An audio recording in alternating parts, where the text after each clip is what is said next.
Hello guys, welcome back again to one shot. आज हम लोग करने वाले हैं मनी एंड क्रेडिट। सबसे पहले मनी क्या होता है? मनी एक मीडियम ऑफ एक्सचेंज होता है। मनी बहुत ही वैल्यूएबल मैन मेड थिंग होता है। मनी के बिना कुछ नहीं है आज के ज़माने में। बट पहले ना मनी नहीं होता था।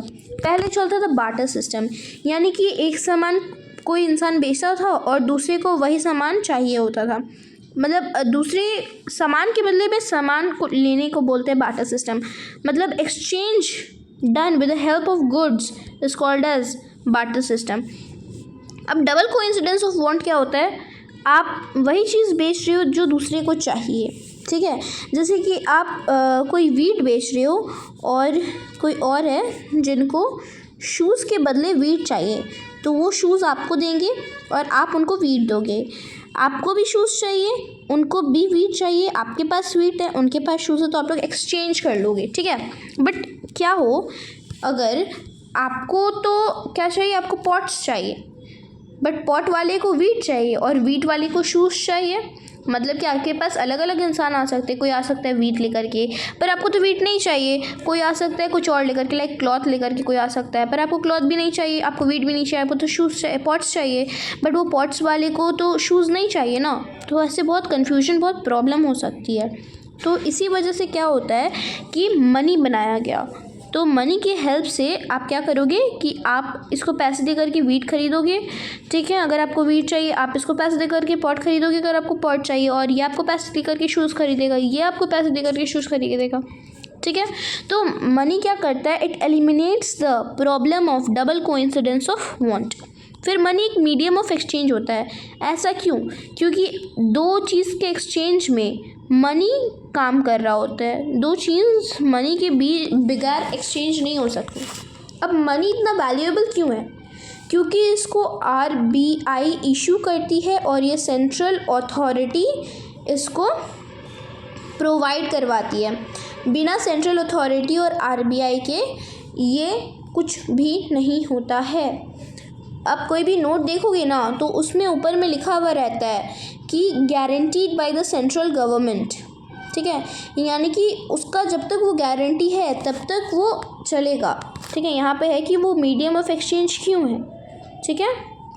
उसके बाद है कि पहले के ज़माने में जो मनी होती थी ना, वो इस टाइप के कॉइन्स हुआ करते थे, ठीक है, जिसकी अपनी अपनी एक एक वैल्यू होती है, ठीक है। लाइक गोल्ड की, कॉपर की, सिल्वर की, तो इन सब की अपनी अपनी एक वैल्यूज़ होती है, ठीक है। बट आजकल के ज़माने में क्या है? पेपर्स।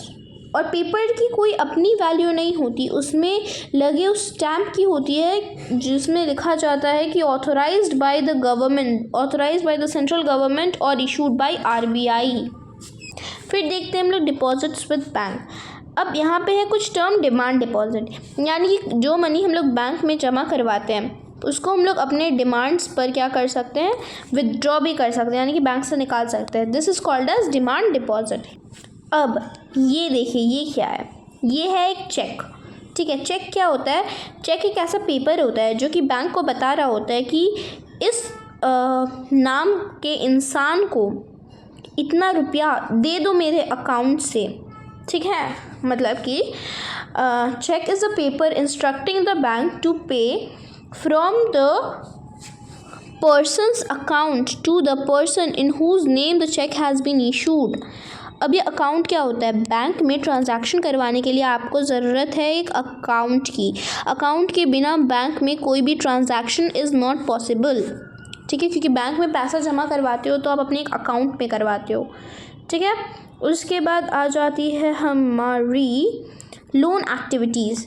क्या होता है कि जो डिपॉजिटर्स होते हैं वो बैंक में अपना पैसा जमा करते हैं, जिसमें कि उनको इंटरेस्ट मिलता है, और फिर बैंक जो है वो कुछ कुछ लोन देती है कुछ कुछ इंसानों को जिनसे उनको इंटरेस्ट मिलता है। तो ठीक है, तो इसमें वो लोग क्या करती हैं, हाई रेट ऑफ इंटरेस्ट लगाती हैं और वो लोग लो इंटरेस्ट देती हैं, ठीक है।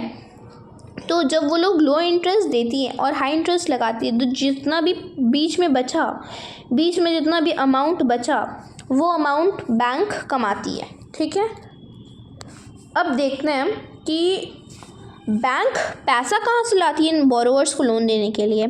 तो जो पैसा हम लोग जमा करवाते हैं उनमें से 15% बैंक अपने पास रखती है एज कैश और रेस्ट इन बोरोवर्स को उधार दे देती है।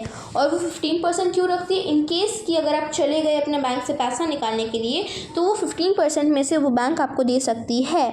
ठीक है, उसके बाद देखते हैं हम लोग 2 डिफरेंट क्रेडिट सिचुएशन। उसके पहले हम लोग समझते हैं कि क्रेडिट क्या होता है। क्रेडिट का मतलब होता है लोन, यानी कि ऐसा चीज़ जो कि आप लेते हो कहीं से, यानी कि credit refers to an agreement between a lender and a borrower in which the lender gives borrower some money. ठीक है, मनी देता है कुछ लेंडर, यानी कि जो पैसा दे रहा है, और बोरोवर जो पैसा ले रहा है, यानी कि कुछ पैसा जो लेंडर बोरोवर को देता है और बोरोवर प्रॉमिस करता है कि हाँ वो फ्यूचर में लौटा देगा with a rate of interest. ठीक है, अब 2 डिफरेंट क्रेडिट सिचुएशन है कि क्रेडिट की वजह से फ़ायदा भी हो सकता है और नुकसान भी हो सकता है। तो एक इंसान होता है, एक शू मैन्युफैक्चरर होता है जिसका नाम होता है सलीम, जिसको 3000 मतलब पेयर शूज़ का बनाने का ऑर्डर मिलता है, 3000 पेयर, जिनमें से वो 1000 पेयर जो होता है वो बना लेता है। मतलब कि 1000 पेयर का जो पेमेंट होता है ना वो ऑलरेडी एडवांस में ले लेता है, जिसको एक तरीक़ा से हम लोग लोन कंसिडर कर सकते हैं, क्योंकि उसने सामान नहीं दिया बट पैसा उसने पहले ले लिया है एज एडवांस। ठीक है, तो वो और वो जो लेदर वगैरह लेता है वो सब भी उधार पर लेता है, बोलता है कि जब मेरे पास पैसा आएगा तो मैं आपको दे दूँगा। तो उसको पता होता है कि वो अपना 3000 पेयर कंप्लीट करके उसको दे देगा, तो उसी वजह से वो क्या करता है और लेबर्स को भी हायर करता है। तो इसकी वजह से वो अलग अलग जगह लोन ले लेता है, जैसे कि लेबर्स को हायर करता है, फिर वो एडवांस लेता है ना, और फिर वो लेदर भी ले लेता है। तो इतना जगह से वो क्या किया, वो लिया लोन। ठीक है, फिर वो अपना ऑर्डर कंप्लीट करके दे देता है, तो उसको क्या हो जाता है, इस पर प्रॉफिट हो जाता है। फिर वो अपना जितना जिससे उधार लिया होता है उस सबको वापस कर देता है। तो इसमें क्रेडिट की वजह से, लोन की वजह से अच्छी बातें हुई। बट अब इसमें देखते हैं, स्वप्ना एक क्या होती है, एक स्मॉल फार्मर होती है जिसके पास 3 एकड़ लैंड होता है। अब उसी में वो ग्राउंडनट उगाती है। तो इस साल क्या होता है, फसल ख़राब हो जाती है, उसमें कीटनाशक वगैरह का यूज़ करना पड़ता है, तो उसके लिए उसको बहुत सारा उधार लेना पड़ता है। तो वो मनी लेंडर्स से उधार ले लेती है। तो उसके बाद क्या होता है कि वो मनी लेंडर्स उसमें हाई रेट ऑफ इंटरेस्ट लगाते हैं, तो उसके पास कोई और ऑप्शन नहीं होता, तो वो ले लेती है। उसके बाद उसका फसल जो है वो इस बार पूरा ख़राब हो जाता है, जिसके वजह से वो अपना लोन रीपे नहीं कर पाती है। तो वो और दूसरा लोन ले लेती है उस पहले वाले लोन को चुकाने के लिए। ऐसे करते करते उसको अपना एक पार्ट यानी कि 1 एकड़ लैंड बेचना पड़ता है, जिसकी वजह से वो अपना लोन चुका पाती है। तो जिसकी वजह से ये क्या होती है, सपना डेप्थ ट्रैप में फंस जाती है। ठीक है, तो मनी मतलब loan can be useful and can be harmful. अब देखते हैं टर्म्स ऑफ क्रेडिट क्या होता है। उससे पहले हम लोग देखेंगे कोलैटरल क्या होता है। कोलैटरल एक ऐसा एसेट होता है जो कि बोरोवर ओ करता है, जैसे कि हो गया लैंड, हाउस, व्हीकल्स वगैरह। ठीक है, तो ये होता है कोलैटरल। अब कोलैटरल को, डॉक्यूमेंट रिक्वायरमेंट को और हमारा इंटरेस्ट रेट को अगर एक साथ रख दोगे तो बनेगा टर्म्स ऑफ क्रेडिट। और टर्म्स ऑफ क्रेडिट कोई भी फॉर्मल सोर्स ऑफ लोन में मांगा जाता है।